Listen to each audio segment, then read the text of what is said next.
जम्मू कश्मीर के पुंछ में Indian air force पर हमले के बाद सुरक्षा बलों का एक्शन जारी है। इलाके में सेना का सर्च ऑपरेशन चल रहा है। आतंकियों की तलाश में जुटे हैं सेना के जवान।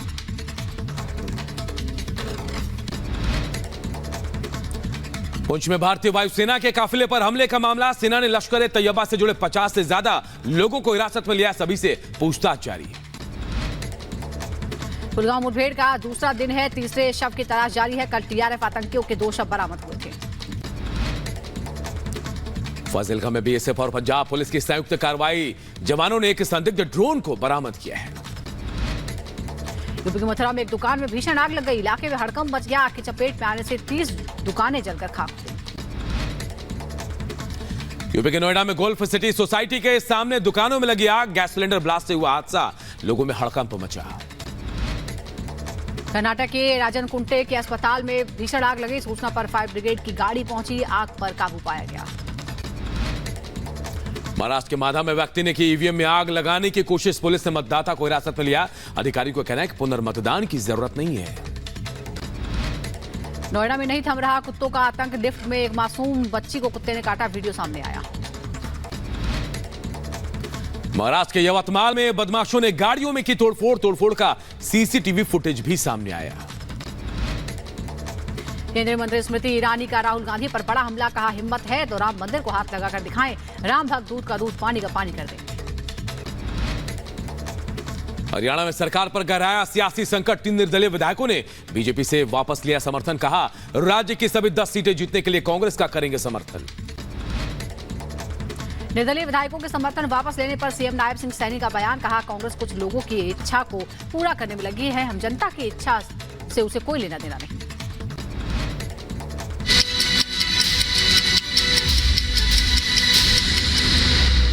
आरती लेते हुए इस वक्त तस्वीरें आप देख रहे हैं प्रधानमंत्री नरेंद्र मोदी की, क्योंकि हमेशा ये कहें कि ईश्वर का आशीर्वाद बना रहे, सबका मंगल हो, इसकी बात प्रधानमंत्री नरेंद्र मोदी अपनी चुनावी भाषणों में भी करते रहे हैं।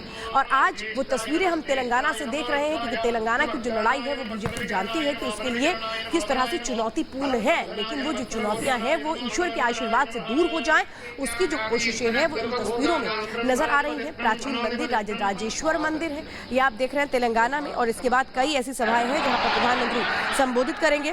तो वेमुलावड़ा शहर है जहां पर ये मंदिर है। ऐतिहासिक रूप से इसकी एक खास पहचान है राजा राजेश्वर।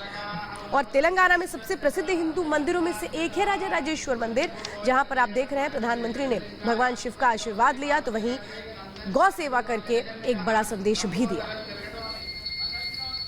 प्रधानमंत्री मोदी अक्सर मंदिरों का दौरा करते हैं। आपको याद होगा 2 दिन पहले ही प्रधानमंत्री मोदी अयोध्या में थे।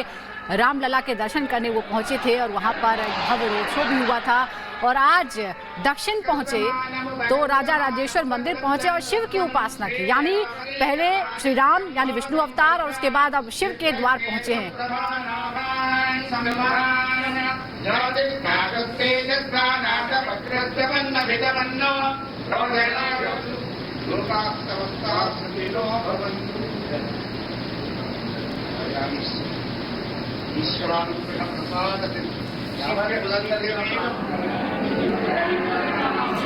तो हाथ जोड़ते हुए अभिवादन स्वीकार करते हुए और देखिए आम लोग भी प्रधानमंत्री की एक झलक पाने के लिए कैसे बेताब दिख रहे हैं। देखिए रुककर प्रधानमंत्री बात भी कर रहे हैं। ये चिर परिचित अंदाज प्रधानमंत्री का। जब भी ऐसे आम लोगों से कहीं आसपास दिख जाते हैं तो रुक के बात करते हैं। तस्वीरें देखिए राजेश्वर मंदिर की हम आपको दिखा रहे हैं। और यहां से पूजा अर्चना करने के बाद करीमनगर में एक चुनावी सभा को संबोधित करेंगे। करीमनगर वो इलाका जो बीजेपी के बड़े नेता बंदी संजय कुमार का एरिया कहा जाता है। और वहीं से संजय कुमार बंदी जो हैं वो चुनाव भी लड़ रहे हैं और बीजेपी के बड़े पद पर काबिज भी हैं। ऐसे में प्रधानमंत्री उनके पक्ष में मतदान की अपील करने वाले हैं। सिर्फ तेलंगाना में 2 रैलियां हैं। इसके अलावा इसके बाद देखिए विजयवाड़ा में भव्य रोड शो भी होने वाला है। एक दिन में मिशन दक्षिण में प्रधानमंत्री पहुंचे हैं और 400 पार का जो नारा प्रधानमंत्री ने दिया है उसे साकार करने का लक्ष्य जो है वो लेकर प्रधानमंत्री चल रहे हैं। और इसी कड़ी में आज तेलंगाना में प्रधानमंत्री फिलहाल इस वक्त पहुंचे हैं राज राजेश्वर मंदिर में पूजा अर्चना और गौ सेवा के साथ साथ वहां के पुरोहित का आशीर्वाद भी लिया है। आम लोगों से हाथ जोड़कर अभिवादन स्वीकार करते हुए वहां नजर भी आए वो। इसके बाद करीमनगर में भव्य चुनावी सभा है, वहां पहुंचेंगे और बंदी संजय कुमार के समर्थन में लोगों से वोट अपील भी करने वाले। मिशन दक्षिण में प्रधानमंत्री नरेंद्र मोदी। तो लोकसभा के लिए तेलंगाना की जो 17 सीटें हैं वो बीजेपी के लिए बेहद महत्वपूर्ण है और इन 17 सीटों में एक तरह से कहें कि अपना जादू चलाने की कोशिशें बीजेपी की ओर से की जा रही हैं। उनको ये पता है ये जो 17 सीटें हैं इसमें एक तरह से चुनौतियां भी बड़ी हैं और ऐसे में आज तेलंगाना की इन 17 सीटों पर उन 2 चुनावी रैलियों के जरिए प्रधानमंत्री नरेंद्र मोदी एक बड़ी छाप छोड़ने की कोशिश करेंगे। लेकिन उसके पहले राजा राजेश्वर मंदिर में पूजा अर्चना की वो 2 तस्वीरें हम दिखा रहे हैं जहां पर पुरोहितों का आशीर्वाद लिया गया, प्रसाद लिया गया, तिलक लगाया गया पुरोहितों की ओर से और वो आशीर्वाद दिया गया प्रधानमंत्री नरेंद्र मोदी को। तो गौ सेवा भी कर रहे हैं प्रधानमंत्री, गौ माता की सेवा करते हुए। ये 2 तस्वीरें इस वक्त हम आपको दिखा रहे हैं और इसी के साथ वो चुनावी रैली करीमनगर में, जो करीमनगर है यहाँ से 38 किलोमीटर की दूरी पर है, वहां पर पहली चुनावी रैली करेंगे तेलंगाना में आज प्रधानमंत्री नरेंद्र मोदी करीमनगर में और उसके बाद वो दूसरी रैली करेंगे। फिर इसके बाद सीधे पहुंचेंगे दोपहर में आंध्र प्रदेश, वहां पे बड़ा रोड शो किया जाएगा प्रधानमंत्री की ओर से। बीजेपी को पता है कि दक्षिण में कमल खिलाना किस तरह से बीजेपी के लिए उतना आसान नहीं रहा है, लेकिन इस बार कोशिशें बड़ी हैं, ज्यादा से ज्यादा सीटें लाने की कोशिशें हैं उन 17 सीटों में तेलंगाना में। लेकिन किस तरह से वो असर देखने को मिलता है आज बेहद अहम है। प्रधानमंत्री नरेंद्र मोदी जो फिलहाल इस वक्त आप देख रहे हैं पूजा अर्चना करते हुए नजर आ रहे हैं। और अब इसके बाद जब चुनावी सभाओं में पहुंचेंगे तो निगाहें एक बार फिर रहने वाली है प्रधानमंत्री मोदी पर, क्योंकि प्रधानमंत्री मोदी सनातन को लेकर, आरक्षण को लेकर, कई दूसरे मुद्दों को लेकर कांग्रेस पर लगातार हमलावर है और तेलंगाना खास तौर पर जिक्र में आता है क्योंकि तेलंगाना में कांग्रेस की सरकार है। तेलंगाना में आरक्षण को लेकर जो फैसले लिए गए हैं उसे लेकर लगातार सवाल उठाए जाते रहे हैं। यानी तेलंगाना में आरक्षण मुद्दे पर और सनातन के मुद्दे पर हमला और तेज हो सकता है, इस बात की पूरी संभावना नजर आती है। कुछ ही देर बाद प्रधानमंत्री मोदी की सभा यहां पर होगी और इंतजार रहेगा कि आज प्रधानमंत्री क्या बोलते हैं, क्योंकि आरक्षण का मुद्दा लगातार गर्मा गया है।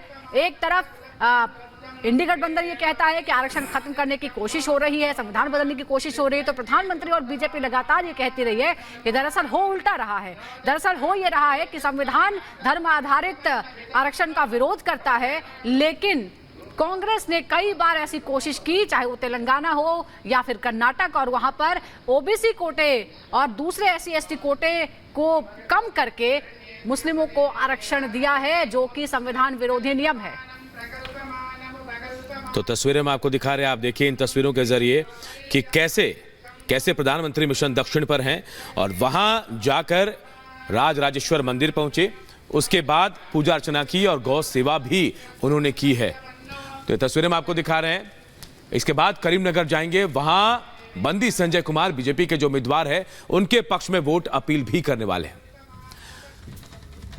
और बात बुलडोजर मॉडल के, जी हाँ उत्तर प्रदेश की तरह ही देखिए विदेशों में भी योगी मॉडल बहुत फेमस हो गया है और कहा यह जा रहा है कि इसका असर दिख रहा है। जी हाँ, एक तस्वीर आपको दिखाएंगे, पूरी कहानी भी बताएंगे कि कैसे विदेश में बुलडोजर फेमस हो रहा है, उसके जरिए कैसे कार्रवाई की जा रही है। रिपोर्ट आपको दिखाते हैं।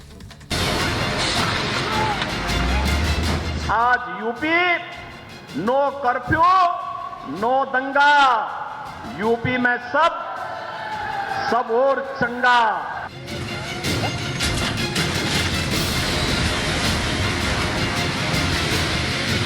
योगी का ये बयान नहीं बल्कि उनके वो तेवर हैं जिसे सुनकर यूपी का हर माफिया, गुंडा और शांति का दुश्मन सहम जाता है, कांप जाता है, कुछ भी गलत करने से पहले 1000 बार सोचता है। योगी का यही मॉडल अब दुनिया को पसंद आ रहा है। हमास के आतंक से परेशान इजराइल जैसा देश भी योगी के बुलडोजर मॉडल को अपना चुका है।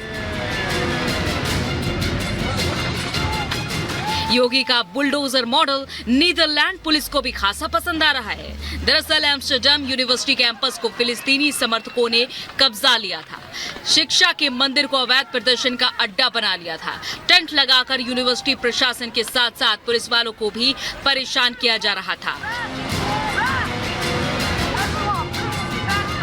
और इन प्रदर्शनकारियों से निपटने के लिए नीदरलैंड पुलिस को योगी के बुलडोजर मॉडल की याद आई। फिर क्या था?